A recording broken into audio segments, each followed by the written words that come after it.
Hi friends, welcome to the channel mechanical engineering data bank. നമ്മൾക്ക് ഇന്നത്തെ topic എന്ന് പറയുന്നത് flexural formula or bending equation.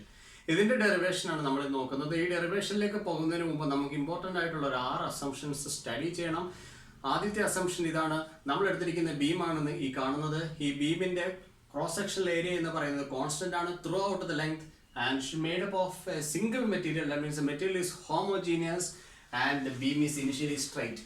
Initially curved ആയിട്ടുള്ള ബീമിന് മറ്റൊരു കേസ് ഉണ്ട്. ആ കേസ് നമ്മൾ സ്റ്റഡി ചെയ്യുന്നില്ല. ഇനിഷ്യലി സ്ട്രൈറ്റ് ആയിട്ടുള്ള ബീം വേണം നമ്മൾ ആദ്യമേ കൺസിഡർ ചെയ്യാനായിട്ട്.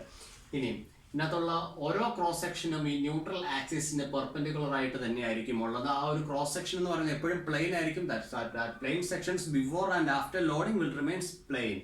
അത് മറ്റൊരു അസംഷൻ ആണ് നമ്മൾ എടുത്തിരിക്കുന്നത്. പിന്നെ ഈ ന്യൂട്രൽ ആക്സിസ് ബ്ലൂ കളറിൽ കാണിച്ചിരിക്കുന്നത്, ന്യൂട്രൽ ആക്സിസിൽ ഏതൊരു ഫൈബർ ഉണ്ടോ ആ ഫൈബറിന്റെ ലെങ്ത് കോൺസ്റ്റന്റ് ആയിരിക്കും under tension or compression. Neutral ആക്സിസിൽ വരുന്ന ഒരു ഫൈബറിന്റെ ലെങ്ത് എന്ന് പറയുന്നത് വേരി ചെയ്യത്തില്ല. Now the beam must be homogeneous. ഈ ബീം ഹോമോജീനിയസ് ആണ്. This beam is made up of a single material.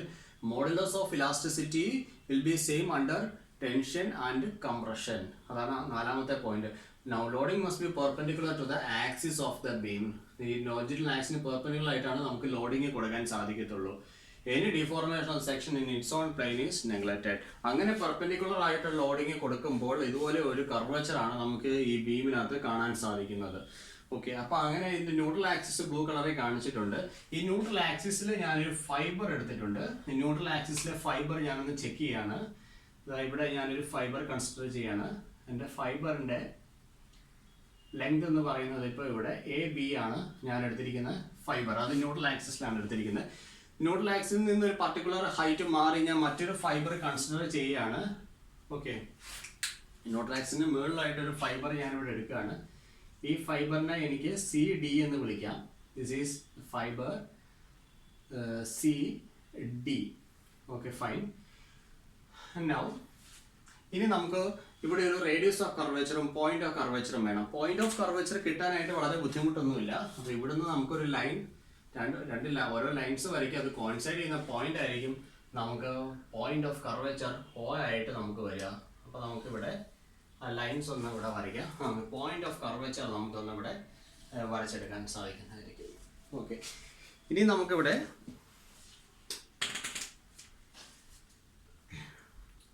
ഈ പോയിന്റ് ഓഫ് കർവേച്ചറിനെ നമ്മളിവിടെ കൺസിഡർ ചെയ്തിരിക്കുന്ന ഫൈബറുമായിട്ട് നമുക്കൊന്ന് ജോയിൻ ചെയ്യാം. ഇവിടെ ജോയിൻ ചെയ്തിട്ടുണ്ട്.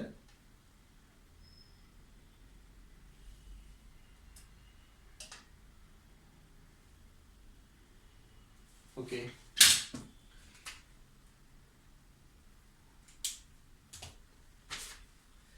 ഇവിടെ നമുക്ക് ഒരു ആംഗിൾ മാർക്ക് ചെയ്യേണ്ടതുണ്ട്. അപ്പോൾ നമുക്ക് ഇവിടെ നോക്കുമ്പോൾ കാണാം AB എന്ന് പറയുന്ന ഫൈബറിന്റെ ലെങ്ത് കോൺസ്റ്റന്റ് ആയിട്ട് തന്നെ നിൽക്കും. CD എന്ന് പറയുന്ന ഫൈബർ, ഇതാണ് പോയിന്റ് C ആണിത്. പോയിന്റ് CD എന്ന് പറയുന്ന ഫൈബറിന്റെ ലെങ്ത് കുറഞ്ഞിട്ടുണ്ട്. അത് എന്താണ് മീൻ ചെയ്യുന്നത്? ഈ അപ്പർ ഫൈബറിൽ കംപ്രഷൻ ആണ് വരിക. ഈ ലോവർ ഫൈബറിൽ നമുക്ക് വരുന്നത് ടെൻഷൻ ആയിരിക്കും നമുക്ക് വരുന്നത്. ഈ ഒരു കാര്യം ഓർത്തിരിക്കണം. അപ്പോൾ AB എന്ന് പറയുന്ന ന്യൂട്രൽ ആക്സിസിലെ ഫൈബറിന് ലെങ്തിന്റെ വേരിയേഷൻ വരുന്നില്ല. ABക്ക് താഴെ ഏത് ഫൈബർ ഉണ്ടോ അതിന്റെ ലെങ്ത് ഇതുപോലെ കൂടി വരുന്നതായിരിക്കും. അപ്പോൾ ഈ ABയുടെ മേളിലുള്ള ഫൈബറിന്റെ ലെങ്ത് കുറഞ്ഞു വരും. Because that area is subjected to compression. Okay, ഇവിടെ നമുക്കൊരു ചേഞ്ച് ഇൻ ലെങ്ത് ഉണ്ട്. AB ആണോ CD ആണോ ലെങ്ത് കൂടുതൽ? ABക്കാണ് അല്ലേ. അപ്പോൾ നമുക്ക് ഇവിടുത്തെ ഒരു ചേഞ്ച് ഇൻ ലെങ്ത് നമുക്ക് നോക്കാം. എത്രത്തോളം ലെങ്ത് ഇൻക്രീസ് ആയിട്ടുള്ളത്? AE എന്ന് പറയുന്ന ഡിസ്റ്റൻസ് ആണ് ഇവിടെ ഇൻക്രീസ് ആയിട്ടുള്ളത്. നമുക്കിനി ഇതിന്റെ ഇടയിൽ ഒരു ആംഗിൾ മെഷർ ചെയ്യുക. ആ ആംഗിൾ നമുക്ക് തീറ്റ ആയിട്ട് എടുക്കുക. അത് തന്നെയായിരിക്കും നമുക്ക് ഇവിടെ ഒബ്റ്റെയിൻ ചെയ്യുന്ന ആംഗിൾ തീറ്റ എന്ന് പറയുന്നത്. അപ്പോൾ ഇവിടെ നമുക്കൊരു ആംഗിൾ തീറ്റ ഞാൻ നോട്ട് ചെയ്തിട്ടുണ്ട്. ഓക്കെ, ഇനിയും ഇവിടെ ചെയ്യാൻ പോകുന്നത് നമുക്ക് അറിയാവുന്ന ഒരു സംഭവം, സ്ട്രെസ് ഡിവൈഡഡ് ബൈ സ്ട്രെയിൻ. ഇത് നമ്മൾ പഠിച്ചിട്ട് മോഡുലസ് ഓഫ് ഇലാസ്റ്റിസിറ്റി E ആയിട്ടാണ് പഠിച്ചിരിക്കുന്നത്. ഓക്കെ, അപ്പോൾ stress sigma is equal to E into epsilon എന്ന് നമുക്ക് സാധാരണ രീതിയിൽ എഴുതാം. പക്ഷെ നമുക്ക് ബെൻഡിങ്ങിന്റെ കേസിലോട്ട് വരുമ്പോൾ ബെൻഡിങ് സ്ട്രെസ് നമ്മൾ ഡിനോട്ട് ചെയ്യുന്ന ലെറ്റർ F സഫിക്സ് C ആയിട്ടാണ്. Is equal to E into epsilon എന്ന് നമുക്ക് എഴുതാൻ സാധിക്കും. ഈ എപ്സിലോൺ എന്ന് പറയുന്നത് change in length by original length ആണ്. Strain is equal to change in length divided by original length. അതും ഞാനിവിടെ നോട്ട് ചെയ്തതാണ്, ഡെൽറ്റ L ബൈ L. അപ്പോൾ ഇവിടെ ചേഞ്ച് ഇൻ ലെങ്ത് ആയിട്ട് ഞാൻ പറഞ്ഞിരിക്കുന്നത് എന്താണ്, എ ഇ എന്ന് പറഞ്ഞ ഡിസ്റ്റൻസ് ആണ് change in length. A B ഇതിന്റെ ഒറിജിനൽ ലെങ്ത് ആണ്. സി ഡി എന്ന് പറയുന്നത് എ ഇ ലെങ്ത് കുറവാണ്. എ ബിയെക്കാളിലും എ ഇ ലെങ്ത് കുറവാണ് സി ഡിക്ക് വന്നിരിക്കുന്നത്. അപ്പോൾ നമുക്കിവിടെ എഴുതാം bending stress F C is equal to, bending stress ആണ് എഫ് സി എന്ന് പറയുന്നത്, is equal to E into നമുക്ക് എഴുതാം delta L is equal to, നമുക്ക് ചെറിയ ലെറ്റേഴ്സിൽ എഴുതുന്നതായിരിക്കും നമുക്ക് നല്ലത്, അല്ലെങ്കിൽ തെറ്റിപ്പോകാൻ സാധ്യതയുണ്ടായിരിക്കും. Okay, delta L is equal to A E divided by original length A B എന്ന് നമുക്ക് എഴുതാം. ഓക്കെ, ഇനി നമുക്ക് എ ഇക്കും എ ബിക്കും വാല്യൂസ് കണ്ടുപിടിക്കാം. Angle is equal to arc by radius എന്ന് നമുക്ക് പറയാം. ഓക്കെ, ഈ രണ്ട് ഫൈബേഴ്സ് തമ്മിലുള്ള ഡിസ്റ്റൻസ് എന്ന് പറയുന്നത് y ആയിട്ടാണ് നമ്മൾ എടുത്തിരിക്കുന്നത്. Okay, theta is equal to arc A E divided by y. Okay, fine. Now A E is equal to y theta. Now നമുക്ക് അടുത്ത കേസ് ഒന്ന് നോക്കാം. എ ബി നമുക്ക് നോക്കണം. Theta is equal to arc length A B divided by radius capital R. അപ്പോൾ നമുക്ക് ഇവിടെ ഒരു ലെങ്ത് അസ്യൂം ചെയ്യേണ്ടതായിട്ടുണ്ട്. ന്യൂട്രൽ ആക്സിസിൽ നിന്നും പോയിന്റ് ഓഫ് കർവേച്ചറിൽ നിന്നും ന്യൂട്രൽ ആക്സിസ് വരെയുള്ള ദൂരം, അതായത് റേഡിയസ് ഓഫ് കർവേച്ചർ എന്ന് പറയുന്നത് ക്യാപിറ്റൽ ആർ ആയിട്ട് ഞാൻ എടുത്തിട്ടുണ്ട്. അപ്പോൾ നമുക്ക് ഇവിടെ A B is equal to R theta എന്ന് പറയുന്ന ഒരു സംഭവമുണ്ട്.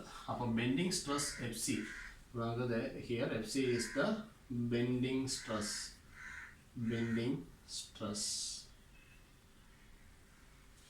is equal to E into, നമുക്ക് എഴുതാം A is equal to y theta divided by AB is equal to r theta. Now FC is equal to E into y by r, or FC by y is equal to E divided by r. ഇതാണ് നമുക്ക് bending ഇക്വേഷൻ്റെ ഒരു part എന്ന് പറയുന്നത്. ഇനി നമുക്ക് ഫ്ലെക്ചറൽ ഫോർമുലയിലോട്ട് പോകണം. Bending ഇക്വേഷൻ്റെ ഒരു ഭാഗമായിട്ടുണ്ട്. ഇനി ഇതിൻ്റെ ഫ്ലെക്ചറൽ ഫോർമുല എന്ന് പറയുന്നത് ബെൻഡിങ് മൊമെന്റിന്റെ ടേംസിൽ വേണം നമുക്ക് വരാനായിട്ട്. ഇനി ബെൻഡിങ് മൊമെന്റ് എങ്ങനെ ഇവിടെ കൊണ്ടുവരാമെന്ന് നോക്കാം. ഇപ്പോൾ ഇത് ബെൻഡ് ആയിട്ടുണ്ട്. ഈ ബെൻഡ് ആകുമ്പോൾ ഉള്ള മൊമെന്റ് എത്രയാണെന്നുള്ളത് നമുക്ക് കണ്ടുപിടിക്കണം. അപ്പോൾ ഇത് ബെൻഡ് ആവാനായിട്ട് നമ്മൾ കൊടുക്കുന്ന ഫോഴ്സ് എന്ന് പറയുന്നത് ഡി എഫ് ആണ്, നമ്മളിവിടെ അപ്ലൈ ചെയ്യുന്ന ഒരു ഫോഴ്സ്. അപ്പോൾ ഈ ഒരു ചെറിയ ഫൈബേഴ്സിൽ നമ്മൾ കൊടുത്തിരിക്കുന്ന ചെറിയ ഫോഴ്സ് ഡി എഫ് ആണ്. ആ ഡി എഫ് മൂലമുള്ള ഒരു മൊമെന്റ് എന്ന് പറയുന്നത് ഈ ന്യൂട്രൽ ആക്സിസിലായിരിക്കും ഫോം ചെയ്യുന്നത്. ഡി എം ആണ് അവിടെ ഉണ്ടാവുന്ന മൊമെന്റ് എന്ന് പറയുന്നത്. അപ്പോൾ ഡി എഫ് എന്ന് പറഞ്ഞ ഒരു ഫോഴ്സ് ഈ ഫൈബറിലേക്ക് കൊടുത്തപ്പോൾ എനിക്ക് ഉണ്ടാവുന്ന മൊമെന്റ് ഡി എം ആണ്. അത് ന്യൂട്രൽ ആക്സിസിലാണ് ഉണ്ടാവുക. ഓക്കെ, അപ്പോൾ അത്രയും കാര്യങ്ങൾ വ്യക്തമാണ്. അപ്പോൾ എനിക്ക് ഒരു കാര്യം ഇവിടെ എഴുതാം. മൊമെന്റിന്റെ equation D M is equal to force into perpendicular distance. ഇതിനുള്ള ഡിസ്റ്റൻസ് എത്രയാണ്? y ആണ് വരിക. Force into perpendicular distance. Okay, നമുക്ക് മറ്റൊരു കാര്യം ഇവിടെ ശ്രദ്ധിക്കാനുള്ളത്, ഫോഴ്സ് അല്ലെങ്കിൽ നമുക്ക് എഴുതാം load is equal to stress into area എന്നുള്ള കാര്യം നമുക്ക് അറിയാവുന്നതാണ്. ഞാൻ അപ്ലൈ ചെയ്യുന്ന ലോഡ് ചെറിയ ലോഡ് ഡി എഫ് ആണ്. നമ്മുടെ ഇവിടെ സ്ട്രെസ് ബെൻഡിങ് സ്ട്രെസ് ആണ്. നോട്ട് ചെയ്യേണ്ടത് എഫ് സഫിക്സ് സി എന്നാണ്. ഇൻറ്റു ഏരിയ ഡി എ ആണ് ഏരിയ വരുന്നത്. അപ്പോൾ ഡി എഫിന്റെ സ്ഥാനത്ത് നമുക്കിത് സബ്സ്റ്റിറ്റ്യൂട്ട് ചെയ്ത് കൊടുക്കാം. Is equal to bending stress into small area D A into Y എന്ന് നമുക്ക് കൊടുക്കാം. അപ്പോൾ ഇത്രയായിട്ടുണ്ട്. ഇനിയും നമുക്ക് എഫ് സിയുടെ വാല്യൂ നമുക്കറിയാം. ബെൻഡിങ് സ്ട്രെസ് ഈ വൈ ബൈ ആർ ആണ് നമുക്ക് ഇവിടെ ഇക്വേഷൻ വന്നിരിക്കുന്നത്. ഈ ഇക്വേഷൻ നമുക്ക് അങ്ങോട്ട് ഡയറക്റ്റ് സബ്സ്റ്റിറ്റ്യൂഷൻ ആണ്. E y by r, E into y divided by r dA into y എന്ന് നമുക്ക് എഴുതാം. ജസ്റ്റ് ഒന്ന് ഇന്റഗ്രേറ്റ് ചെയ്യാൻ പോവാണ്. Integral D M is equal to E divided by R into integral Y square D A എന്ന് എഴുതാൻ സാധിക്കുന്നതാണ്. Integral Y square D A എന്ന് പറയുന്നത് സെക്കൻഡ് മൊമെന്റ് ഓഫ് ഏരിയ അല്ലെങ്കിൽ മൊമെന്റ് ഓഫ് ഇനർഷ്യ എന്നാണ് നമ്മൾ പറയുക. Integral Y square D A is termed as moment of inertia or second moment of area. അപ്പൊ അങ്ങനെയാണെങ്കിൽ നമുക്ക് എഴുതാം M is equal to E divided by R into I എന്ന് എഴുതാം. Where I is the second moment of area or moment of inertia. അതാണ് നമുക്ക് പറയാൻ സാധിക്കുന്നത്. ഓക്കെ, അപ്പൊ നമുക്ക് ഇതിൽ നിന്ന് നമുക്ക് എഴുതാം M divided by I is equal to E by R. M divided by I is equal to E by R എന്ന് എഴുതാം.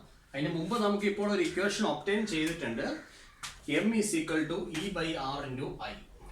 M is equal to E by R into I. അപ്പോൾ നമുക്ക് ഈ കിട്ടിയ ഇക്വേഷൻ ഇതാണ് നമുക്ക് ഫ്ലെക്സുറൽ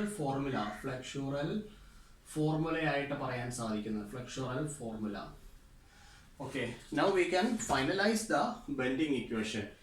Therefore, നമുക്കറിയാം E by R എന്ന് പറയുന്നത് F by Y ആണ്, E by R എന്ന് പറയുന്നത് M by I ആണ്. അപ്പോൾ അങ്ങനെ നമുക്ക് എഴുതാം M divided by I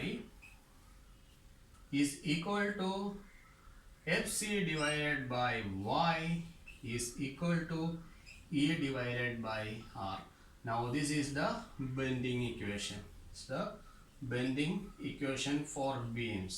Bending equation for beams which are initially straight. Beams which are initially